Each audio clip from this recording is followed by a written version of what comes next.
Movie की starting में हम एक कपल को देखते हैं जो कि अपने बेटे कदर के लिए एक होजा के पास में आए हुए थे। कदर को बहुत सी आवाजें आया करती थी जिससे उसके पेरेंट्स काफी परेशान थे।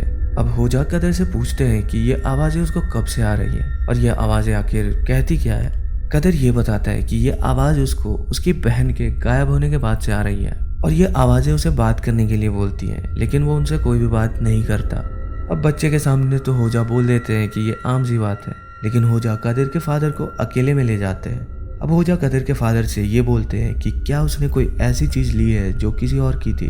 कदर के फादर ये बताते हैं कि एक ग्रेवयार्ड में एक नन की बॉडी दफन थी। वहां पर एक टेरिफाइंग शेप भी बना हुआ था जो कि उस नन की बॉडी की प्रोटेक्शन कर रही थी। असल में उस नन के पास में एक बहुत ही कीमती ब्रेसलेट था जिसको कदर के फादर ने एक दूसरे होजे की मदद से चुरा लिया था। अब आगे बताते हुए वो ये बोलते हैं कि वो ब्रेसलेट उसने अपनी बेटी के कमरे में छुपाया था और उसके कुछ ही दिन के बाद में उसकी बेटी भी गायब हो गई एंड साथ में वो ब्रेसलेट भी गायब हो गया। उनकी बेटी का नाम यहाँ पर डोइगू था। होजा फिलहाल उनकी कोई मदद नहीं कर सकते क्योंकि होजा को अपनी फैमिली के लिए डर था, क्योंकि जिन्स का नाम लेना भी उनको इन्वाइट करने जैसा होता है। उनका कहना था कि जिन्स अच्छे और बुरे दोनों होते हैं और ये काम इविल जिन का है। वो उस ब्रेसलेट के बदले में उनकी बेटी को ले गए एंड कदर को जो आवाजें आ रही हैं वो अच्छे जिन्स की है।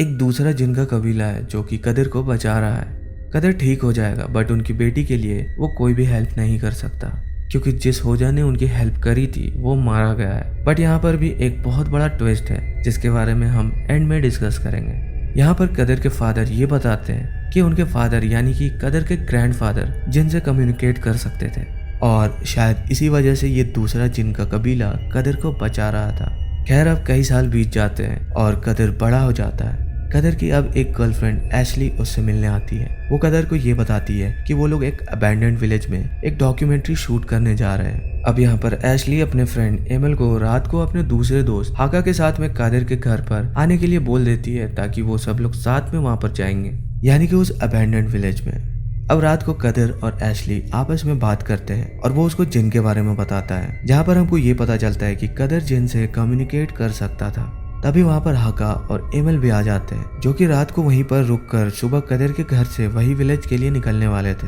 अब एमल बाथरूम यूज करती है जहाँ पर हम देख पाते हैं कि उसके पीछे एक इविल नन की स्पिरिट थी जो कि सडनली गायब हो जाती है। अब वो डिनर करने लगते हैं और वहाँ पर तभी कदर की दोस्त एब्रू आ जाती है जिसे कदर हाका को इंट्रोड्यूस करवाता है। कदर एब्रू से पूछता है कि अपार्टमेंट में मेन डोर से वो कैसे आई, क्योंकि मेन डोर हमेशा लॉक्ड रहता है, जिस पर एब्रू ये बोलती है कि उसको कुछ भी याद नहीं है, शायद से वो खुला होगा। अब एब्रू सबके साथ डिनर ज्वाइन करती है और डिनर के बाद में सब लोग आपस में बात कर रहे होते हैं। एब्रू और एमल की बातों बातों में थोड़ी सी बहस हो जाती है। अब कदर सबको ये समझाता है कि ऐसी जगहों पर अक्सर जिन्स रहते हैं एंड वो लोग वहाँ पर केयरफुल रहें, किसी भी चीज को हाथ ना लगाए और किसी भी ऐसी वैसी जगह पर टॉयलेट ना जाए। अब रात को सभी लोग सो जाते हैं, जहाँ पर कदर को एक सपना आता है और सपने में वो खुद को एक सुनसान जगह पर पाता है। सपने के अंदर वो किसी से ये बोलता है कि वो नहीं जानता कि उसको क्या करना चाहिए। साथ ही साथ वो ये बोलता है कि वो नहीं चाहता कि वो जिन्स की मदद ले और वो कोई गलत काम भी नहीं करना चाहता। एंड आज तक उसने जो कुछ सीखा है यानी कि जिन्स को बुलाना, वो उसको कब इस्तेमाल करेगा जिसके बारे में उसको कोई भी जवाब नहीं मिलता। अब दूसरी ओर एशली को नींद नहीं आती और वो सोडा पीने के लिए किचन में चली जाती है। किचन के अंदर ट्रांस स्टेट में एमल चल कर आती है जिसको एशली सोडा देकर सोने चली जाती है, लेकिन वापस रूम के अंदर आने पर एशली को एमल वहीं पर सोती हुई मिलती है और वो इस चीज से डर जाती है। डरने के बाद में वो सीधा कदर के पास सोने चली जाती है। अब थोड़ी देर के बाद में बाथरूम का दरवाजा अपने आप ही ओपन हो जाता है जिससे कि एमल की नींद खुल जाती है। एमल अब बाहर जाकर चेक करता है जहाँ पर उसको कोई भी नहीं मिलता और वो कदर के साथ में एशली को सोते हुए देख लेती है। एमल को एब्रू के रूम से आवाजें आने लगती है। उसको ये लगता है कि हाका और एब्रू एक साथ है। खैर अब वो वापस रूम में आकर लेट जाती है, जहाँ पर एक साया उसके सामने से चल कर जाता है। साथ ही साथ बालकनी का गेट अपने आप ही ओपन हो जाता है जिससे एमल डर कर ब्लैंकेट में छुप जाती है।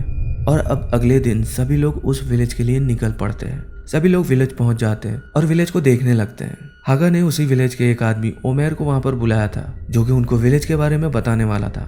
अब वो लोग ओमेर का एक इंटरव्यू लेने का डिसाइड करते हैं और एमल एक अच्छी लोकेशन देखने के लिए वहां से चली जाती है। कदर भी विलेज में घूम रहा था और वो एक वेल के पास में जाता है और एशली उसके पास में आ जाती है जिससे वो थोड़ा डर जाता है। एमल विलेज के बहुत से घरों में घूमती है जहाँ पर उसको कुछ अजीब अजीब चीजें मिलती है और अजीब अजीब सी आवाजें आने लगती है। अब एमल वापस आ जाती है जहाँ पर एब्रू और हाका ओमेर का इंटरव्यू ले रहे थे।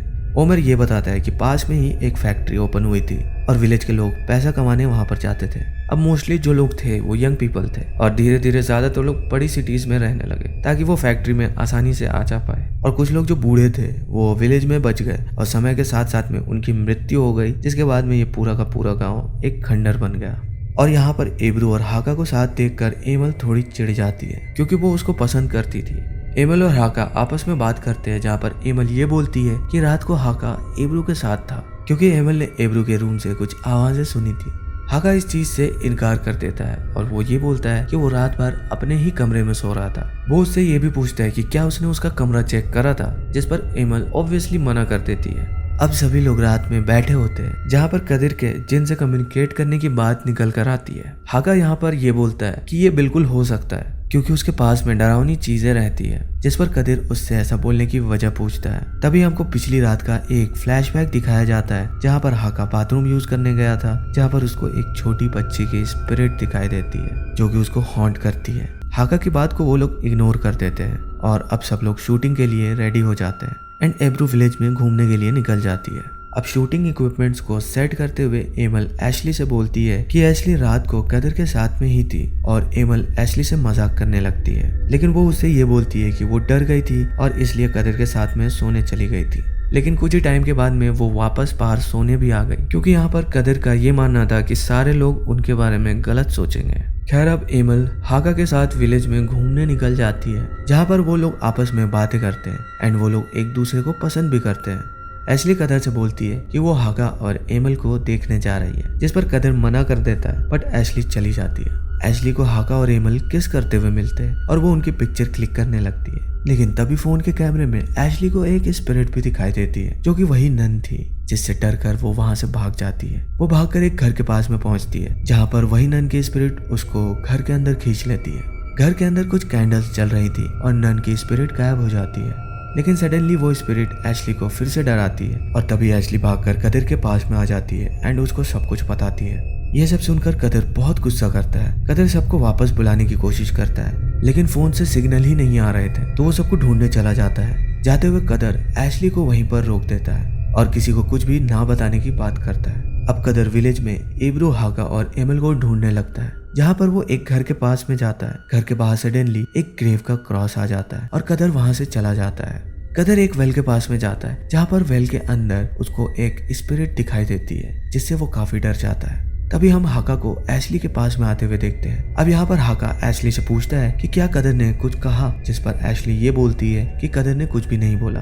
तभी हाका वहाँ पर कैमरा सेट कर देता है और कैमरे में उसको एब्रू दिखाई देती है, जिसको वो आवाज लगाता है, लेकिन जब वो उसको अपनी नेकेड आई से देखता है तो उसको वहाँ पर एब्रू नजर नहीं आती।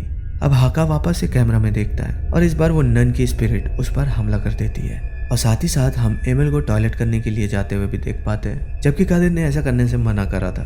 अब कदिर घूमते घूमते एक जगह पर पहुंच जाता है जहाँ पर उसको दो नन्स की स्पिरिट के साथ में एब्रू दिखाई देती है। वो नन्स एब्रू को एक ब्रेसलेट दिखा रही थी और सडनली से वो तीनों ही गायब हो जाती है।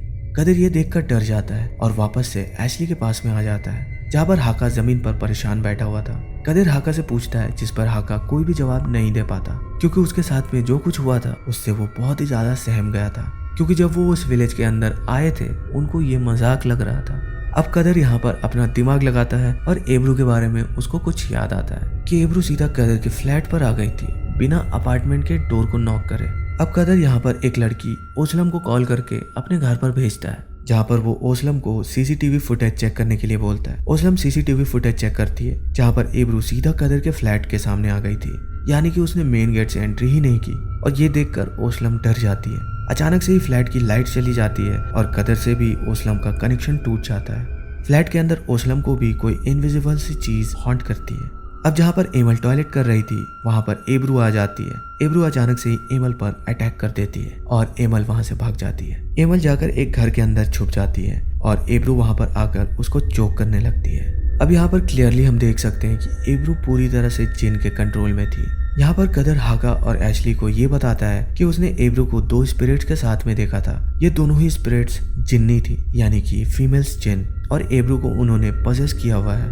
वो लोग किसी इविल चीज के लिए प्रिपेयर कर रहे हैं। कदर ये बोलता है कि उसको एब्रू को कैसे भी बचाना होगा और वो सनसेट की डायरेक्शन को ध्यान में रखकर एक रिचुअल करता है। रिचुअल में एक फायर से सर्कल बनाया जाता है एंड उसके अंदर कदर, हाका और एशली थे।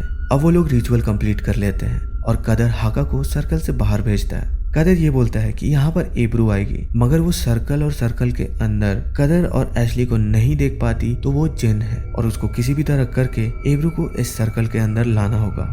यहाँ पर उसकी जान को खतरा है, लेकिन कदर को पता है कि उसको कैसे बचाना है। बेसिकली ये रिचुअल ऐसा था कि इसके अंदर आते ही एब्रू यहाँ पर रहेगी और जो जिन है वो बाहर रह जाएगा।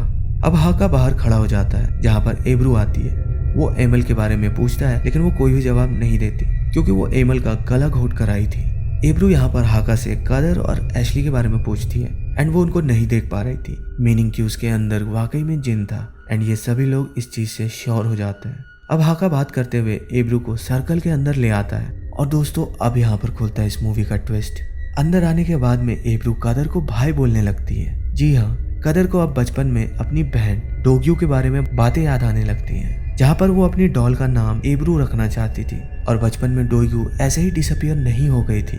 यहाँ पर कदर के फादर ने जिस दूसरे होजा से हेल्प ली थी उसको जिन्स परेशान करने लगे थे, तो उसी ने जिन्स की डोग्यू के पास में पहुंचने की हेल्प करी थी एंड बाद में उसकी फैमिली ने बहाना बना दिया कि उसकी पहाड़ी से गिरकर मौत हो गई थी, जबकि ऐसा कुछ भी नहीं हुआ था। कदर अब एब्रू को गले लगाकर रोने लगता है और कदर बोलता है कि एब्रू उसकी बहन डोग्यू है जो अब काफी बड़ी हो गई है और ये मूवी यहीं पर खत्म हो जाती है।